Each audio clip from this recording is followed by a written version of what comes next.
একটু আগে রেকর্ড করতে গেছিলাম এই লেখাগুলি, সেটাই কোনো কারণে একটু সমস্যা হয়ে গেছিল। যাই হোক, আমরা ফার্স্ট চ্যাপ্টার করেছি, ফার্স্ট চ্যাপ্টার কিছু অঙ্ক বাকি আছে, সেগুলো আমরা পরে একটা ক্লাসে, ছোট ক্লাসে করিয়ে দেবো। হুম। আগের ক্লাসটা সবাই দেখে নিও, প্রথম থেকে শুরু হোক। আর সেকেন্ড ক্লাসে আছে অখণ্ড সংখ্যার যুগ। অখণ্ড সংখ্যা কাদের বলে বলতে পারবে কি? অখণ্ড সংখ্যা, অখণ্ড সংখ্যা কাদের বলে? ক্লাস তো করিয়েছিলাম।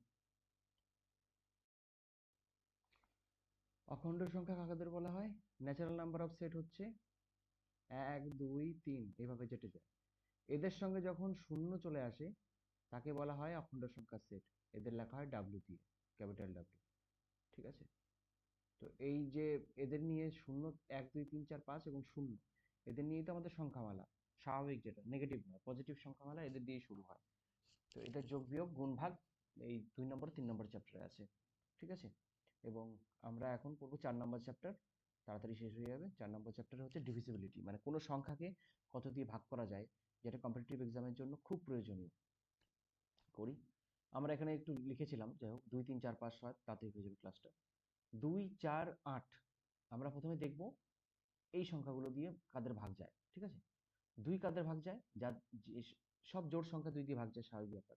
এবং যেসব অঙ্ক অনেক বড়, যেমন ধরো 4 5 6 7 8, এই সংখ্যাটা 2 দিয়ে ভাগ যাবে? যাবে, কারণ একক অঙ্কের যে সংখ্যাটা সেটি জোড় সংখ্যা থাকলে পরেই সেটি 2 দিয়ে ভাগ যাবে। ঠিক আছে? ক্লিয়ার? এবার 4 নম্বরে দেখো, 4 নম্বরে কি বলছে? 4-এর ক্ষেত্রে বিভাজ্যতার নিয়ম হচ্ছে, বলছে 4-এর ক্ষেত্রে লাস্টে যে দুটো সংখ্যা, ধরো আমরা একটা সংখ্যা লিখলাম 335, 335 না, বাড়িয়ে দিই আরো, 6, ঠিক আছে? এই সংখ্যাটা না 7, এটা করে দিলাম, এটা কি ভাগ যাবে 4 দিয়ে?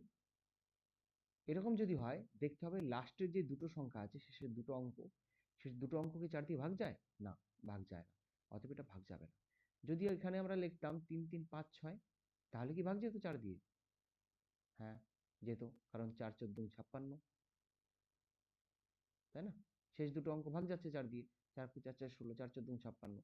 সবাইকে নামটা মুখস্থ করতে বলেছিলাম। একে এই যে 9 পর্যন্ত মোটামুটি সবাই জানে, 11 থেকে 12 থেকে শুরু করে 19 পর্যন্ত, 12 থেকে 19 পর্যন্ত নামটা সবাই মুখস্থ করবে। ঠিক আছে? তাহলে 4-এর হিসাব হয়ে গেল। 8-এর যদি আমরা হিসাব করি, 8-এর হিসাব কি করে করব? 8-এর ক্ষেত্রে 3 অঙ্ক, 4-এর ক্ষেত্রে যেটা 2 অঙ্ক, 8-এর ক্ষেত্রে 3 অঙ্ক। আচ্ছা, 4-এর ক্ষেত্রে একটা জিনিস বলা ভালো, সেটা হচ্ছে যে কোনো সংখ্যার পরে যদি দুটো শূন্য থাকে, শেষের অঙ্ক দুটো যদি শূন্য হয়, সেটি সবসময় 4 দিয়ে ভাগ যাবে। ঠিক আছে? এটা মাথায় রাখবে। ওকে? আমরা পরবর্তীকালে এগুলোকে আরো ব্যাখ্যা করে দেবো, এখন পরপর মনে রাখো। যেমন 8 দিয়ে করা ভাগ যাবে, 8 দিয়ে যদি আমরা দেখি কোন সংখ্যাগুলো 8 দিয়ে বিভাজ্য হবে, যদি শেষের 3টি অঙ্ক 8 দিয়ে ভাগ যায়, যেমন ধরো কোনো সংখ্যা আছে 7 3 8 16, তাহলে কি যাবে এটি ভাগ? হ্যাঁ, শেষের 3টি সংখ্যা 8 দিয়ে ভাগ যাবে, 8, তারপরে 0, 8 2 16, এটা যায়। কিন্তু যদি এরকম হয় 8 8 8 8 3, 8 দিয়ে কি ভাগ যাবে এটা? দেখো, করে দেখো, এটি যাবে না ভাগ 8 দিয়ে। ঠিক আছে? কারণ 883 কে 8 দিয়ে আমরা ভাগ করে মিলাতে পারবো না। বুঝা যাচ্ছে? কারো কোনো যদি সমস্যা থাকে, অবশ্যই সে কমেন্ট করে জানাতে পারো, আমি অন্যান্য ডেডিকেটেড ক্লাস দিয়ে দেবো। হ্যাঁ, আর যদি কোনো অঙ্কের শেষে 4 হোক 5 হোক 7 হোক, ধরো 4 7, তারপরে 3টে শূন্য আছে, যদি 3টে শূন্য থাকে তাহলে সেটি 8 দিয়ে ভাগ যাবে, সবসময় মাথায় রাখবে এটি। ঠিক আছে? তাহলে 3 4 গেল, 3 4 2 4 8 কমপ্লিট হয়ে গেল আমাদের, তাই তো? এবার আমরা করব 3 3 আর 5। ঠিক আছে? তাহলে 3-এর যে নিয়ম, সেই নিয়মটা কি? 3-এর নিয়ম হচ্ছে, যদি কোনো সংখ্যা থাকে 2 6 7, ধরলাম একটা সংখ্যা, এই সংখ্যার অঙ্কগুলোর যোগফল আমরা দেখব। যোগফল কত? যোগফল কি 3 দিয়ে ভাগ যায়? তাহলে এই সংখ্যাটি ভাগ যাবে। 7 আর 6 13, 13 আর 2 15, 15 3 দিয়ে ভাগ যায়? হ্যাঁ, যায়। তাহলে এই সংখ্যাটি 3 দিয়ে ভাগ যাবে। ঠিক আছে? এটা খুব সহজ এবং এটি খুব দরকারি নিয়ম একটা। আবার দেখো, যদি আমাদের হয় 9 7 8, তাহলে এবং এর সঙ্গে 1 ধরলাম, ঠিক আছে? একটা সংখ্যা, 8 আর 1 9 7 16, 16 আর 9 25, 25 কি 3 দিয়ে ভাগ যায়?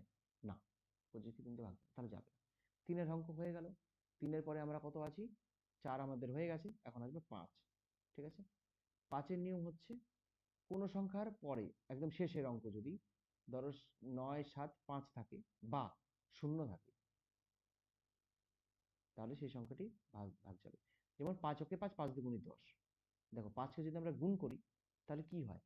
প্রথমে 5, 10, 15, 4 5 20, 5 5 25। তাহলে 5-এর ক্ষেত্রে এটাই আসে, একক একক ঘরের অঙ্কটা 5 0 5 0।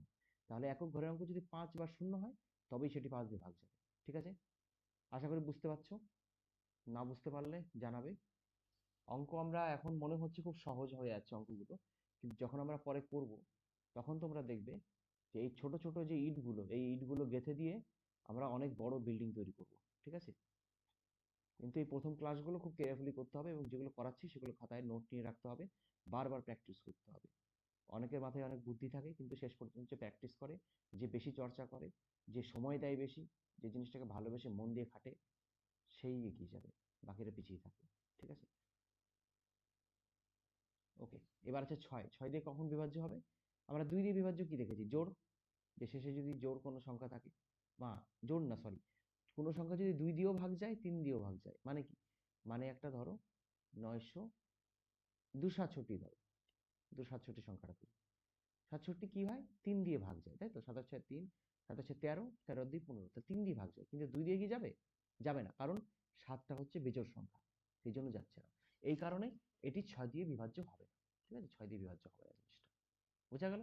2 দিয়েও ভাগ যেতে হবে, 3 দিয়েও ভাগ যেতে হবে। যেমন 268 যদি ধরি, তাহলে এটি 2 দিয়ে তো ভাগ যাবে, কিন্তু 3 দিয়ে কি যাবে? দেখছি, 8 আছে 14 আর 2 16, না 3 দিয়ে যায় না, তাহলে এটি হবে না। তাহলে 6 দিয়ে ভাগ যাওয়ার নিয়ম হচ্ছে এটির অঙ্কগুলির সমষ্টি 3 দিয়ে বিভাজ্য হতে হবে, এবং শেষে একক ঘরে একটি জোড় সংখ্যা থাকতে হবে, তাই তো? ঠিক আছে, দেখো আমরা আরো আরো অনেক নিয়ম আছে এখানে করার মতো, কিন্তু যদি আমরা ধরি যে শুধু অঙ্ক করার জন্য, সাথের একটু জটিল একটা নিয়ম আছে। সাথে জটিল নিয়মটা যদি কারো ইন্টারেস্টেড থাকো বলবে, আমি করাবো। না হলে সাত দিয়ে দরকার নেই, সাতের ঘরের নামটা মুখস্থ রাখো। ঠিক আছে? একক একক ডিজিটে ইউনিট ডিজিটের অঙ্ক যখন আমরা করাবো, তখন দেখবে আরো ক্লিয়ার ভাবে বুঝিয়ে দেবো। ঠিক আছে?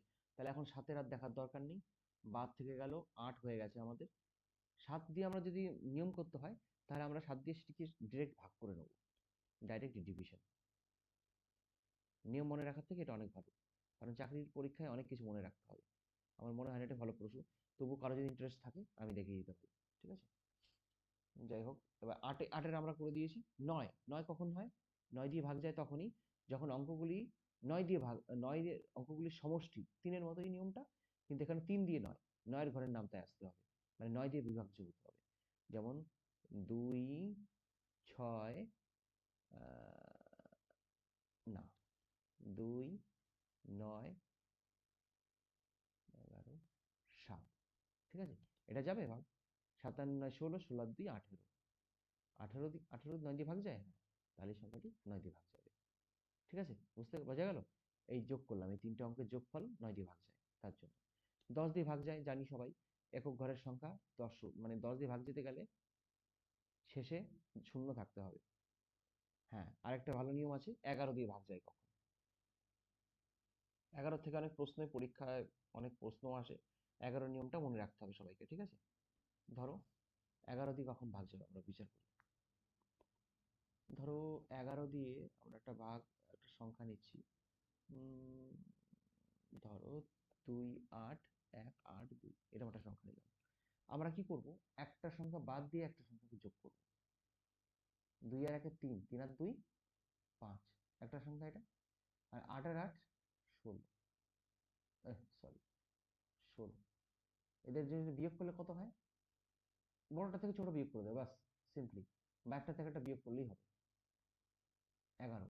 তাহলে এই সংখ্যাটা 11 দিয়ে ভাগ যাবে। এই বিয়োগফল যেটা, সেটা আসতে হবে 11 দিয়ে বিভাজ্য। ঠিক আছে? অন্য যে কোনো একটা সংখ্যা নাও, 2 7 2 7 9, 9 2 11, 11 2 13, 13 বিয়োগ 7 7 14, 14 1। তাহলে যাবে এটা ভাগ? কি মনে হয় বলো? এটি যায় না ভাগ। 1 কে 11 দিয়ে কি করে ভাগ করবে? একটি আমকে তুমি 11 জনের মধ্যে ভাগ করতে পারবে না। ঠিক আছে? এক কিন্তু মৌলিক সংখ্যাও নয়, যৌগিক সংখ্যাও নয়, এটাও পরীক্ষায় প্রশ্ন আসে। মৌলিক সংখ্যা শুরু হয় 2 এর থেকে, আর যৌগিক সংখ্যা শুরু হয় 4 এর থেকে। ঠিক আছে, 4 এর থেকে। ওকে। আর জোড় সংখ্যা শুরু হয় 2 এর থেকে, বিজোড় সংখ্যা শুরু হয় 1 এর থেকে। ঠিক আছে, ওকে। তাহলে 11 দিয়ে আমরা এটা ভাগ যাবে না। যখনই আমাদের 11, 11 দুগুণী 22, 3 11 33 এরকম কিছু একটা ভাগফল আসবে, তখন সেটি 11 দিয়ে ভাগ যাবে। তাহলে 11 হয়ে গেল। 12 নিয়ম কি হবে বলো? 12 হচ্ছে 3 দিয়েও ভাগ যেতে হবে, 4 দিয়েও ভাগ যেতে হবে। 3 দিয়ে মানে অঙ্কগুলির সমষ্টিকে 3 দিয়ে বিভাজ্য হতে হবে। 4 দিয়ে ভাগ মানে শেষের অঙ্ক দুটি হয় ডাবল শূন্য হবে, বা সেই দুটো হবে 4 এর কোনো গুণিতক, মানে 24, 16 এরকম, মানে তাদেরকে 4 দিয়ে ভাগ করা যেতে হবে শেষের দুটো। যদি 3 এবং 4 উভয় দিয়েই ভাগ যায়, তাহলে সেটি 12 দিয়ে ভাগ যাবে। ঠিক আছে, এরপর আছে 13। 13 দিয়ে যদি ভাগ করতে হয়, একটি জটিল পদ্ধতি আছে 7-এর মতো, সেম পদ্ধতি, কিন্তু আমি বলবো 13 দিয়ে যদি ভাগ করতে হয় কিছুকে, তাহলে ভাগ করে ডিরেক্ট দেখে নাও, অপেক্ষাকৃত সহজ হবে। ঠিক আছে, 14 2 দিয়ে ভাগ যেতে হবে, 7 দিয়ে ভাগ যেতে হবে। 15 3 দিয়ে ভাগ যেতে হবে, 5 দিয়ে ভাগ যেতে হবে। 16 16 হচ্ছে 8-এর ক্ষেত্রে যেটা 3 ঘরের পেছনে 3টে শূন্য থাকবে, সেটা এখানে 4টে শূন্য থাকবে। ঠিক আছে, বা শেষের যে 4টি অঙ্ক সেটি 16 দিয়ে বিভাজ্য হতে হবে, তাহলে হবে। ঠিক আছে, 17 দিয়ে জন্য 17 দিয়ে ভাগ করে দেবে। 17 দিয়ে আমি বলবো ডাইরেক্ট ভাগ করে দেবে 17 দিয়ে। ঠিক আছে, এই ছিল, খুব কুইক রিভিশন হলো। এরপরে আমরা সরাসরি অঙ্কে চলে যাব। এবার আমরা অঙ্কে চলে আসব। কি বলছে এখানে 1 নম্বর অঙ্কটি? কোন একটি সংখ্যাকে 38 দিয়ে ভাগ করলে তার ভাগফল হয় 90, এবং সরি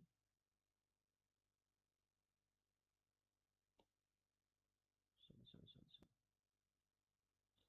38 দিয়ে ভাগ করলে ভাগফল হয় 90, আর ভাগশেষ হয় 19। তাহলে আমরা কি জানি? আমরা জানি ভাজ্য সমান সমান, দেখো কোন একটা যখন ভাজ্যকে আমরা ভাগ করি না, ভাজ্যকে ভাগ করি কাকে দিয়ে? ভাজককে দিয়ে। এখানে হয় ভাগফল, আর কিছু একটা এখানে হয়, তারপরে হয় ভাগশেষ। ঠিক আছে, তাহলে 38 দিয়ে ভাগ করেছি, আর এই দুটো গুণ করে এটাকে দিয়ে যোগ করতে হয়। ভাজক এবং ভাগফল গুণ করে ভাগশেষ দিয়ে যোগ করলে ভাজ্য পাওয়া যায়। ঠিক আছে, যেমন ধরো 15কে আমি ভাগ করে বুঝিয়ে দিই। 3 5 ধরো এখানে 15 নয়, এখানে 17 আছে। ঠিক আছে, তাহলে 3 5 15 হয় 2। তাহলে এই ভাজক আর ভাগফল, এটা হচ্ছে, এটা ডিভিডেন্ড, এটা হচ্ছে ডিভিজর। ঠিক আছে, এই দুটো গুণ করে এটা দিয়ে যোগ করবো, 3 5 15 2 17, তাহলে পাবো আমরা যে ভাগফলটা ভাজ্যকে পাবো। এখানে কি বলেছে? একটি সংখ্যাকে 38 দিয়ে ভাগ করেছি, তাহলে 38 দিয়ে ভাগ করেছি সংখ্যাটাকে, ভাগফল হয়েছে 90, ভাগশেষ হয়েছে 19। সংখ্যাটা কি করে বের করবো আমরা? ঠিক আছে, এইবার দেখো, এবার এখানে একটা গুণ শিখিয়ে দেবো আমি। ঠিক আছে, এখানে আমরা গুণ করতে পারি, যদিও 38-এর সঙ্গে 90 গুণ করলে এমন কিছু বড় না, শূন্য শূন্য চলে আসলো। 8 9 72, 2 7, 3 9 27, আর 7 34।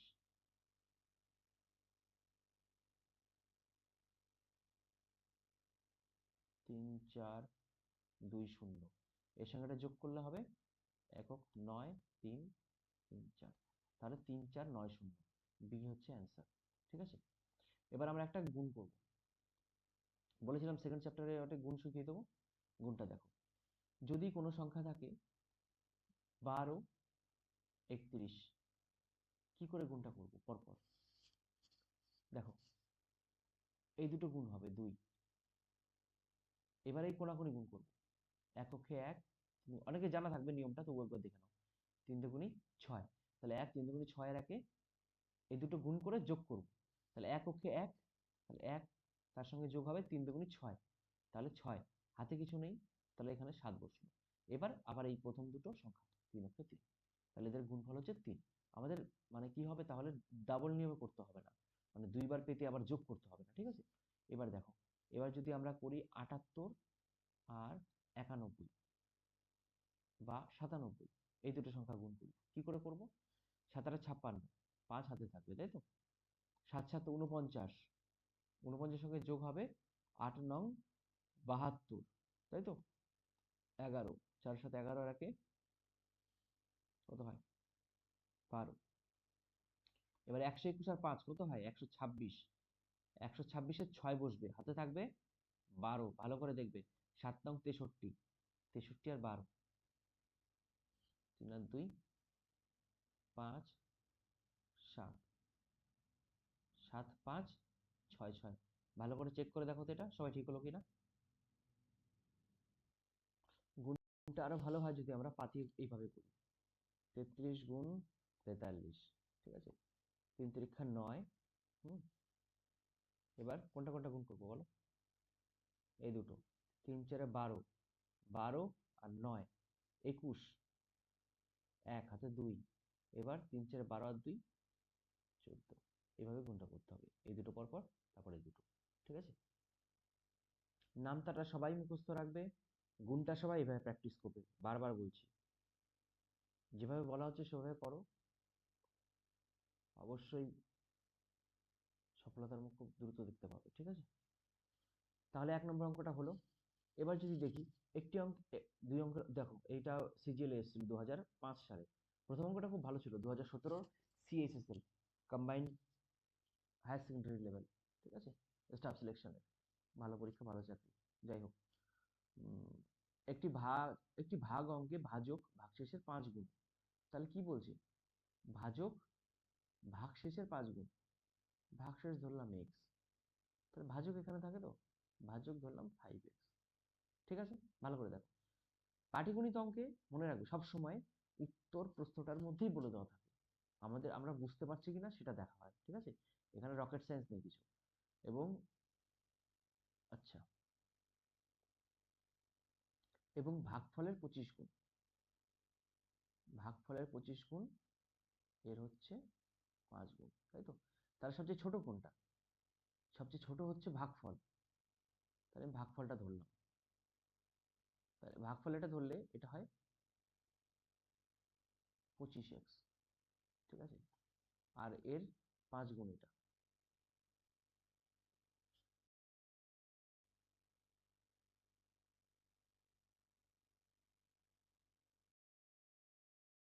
আচ্ছা, এই অঙ্কটাতে আমাদের একটু আলাদাভাবে ভাবি, ঠিক আছে? কি বলছে? একটি ভাজক অঙ্কে ভাজক ভাগশেষের 5 গুণ এবং ভাগফলের 25 গুণ। আমাদের ভাগফল দেওয়া আছে, তাহলে আমরা ভাগফল থেকে শুরু করি।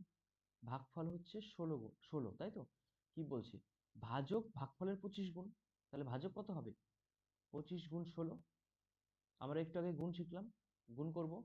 30, 5 অক্ষে হাতে থাকবে 3, তাই তো? তাহলে 5 অক্ষে 5 আর 6 দুগুণে 12, 12 বা 17, 17 আর 3 20, শূন্য হাতে থাকবে 2, 2 অক্ষে 2 আর 2 4। তাহলে ভাজক কত হয়ে গেল? 400। এবার কি বলছে দেখো, ভাজক 400, আমরা ভাজক পেয়ে গেলাম 400 এখানে, ঠিক আছে? এবার বলছে ভাগশেষের 5 গুণ। তাহলে ভাজক যদি ভাগশেষের 5 গুণ হয়, এর 5 গুণ যদি এটা হয়, তাহলে ভাগশেষ কি করে পাবো আমরা?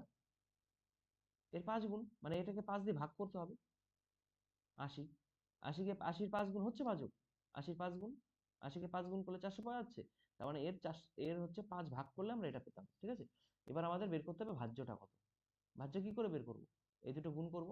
4 ষোলং 64, 0 0 আর 80, 64 80, বি।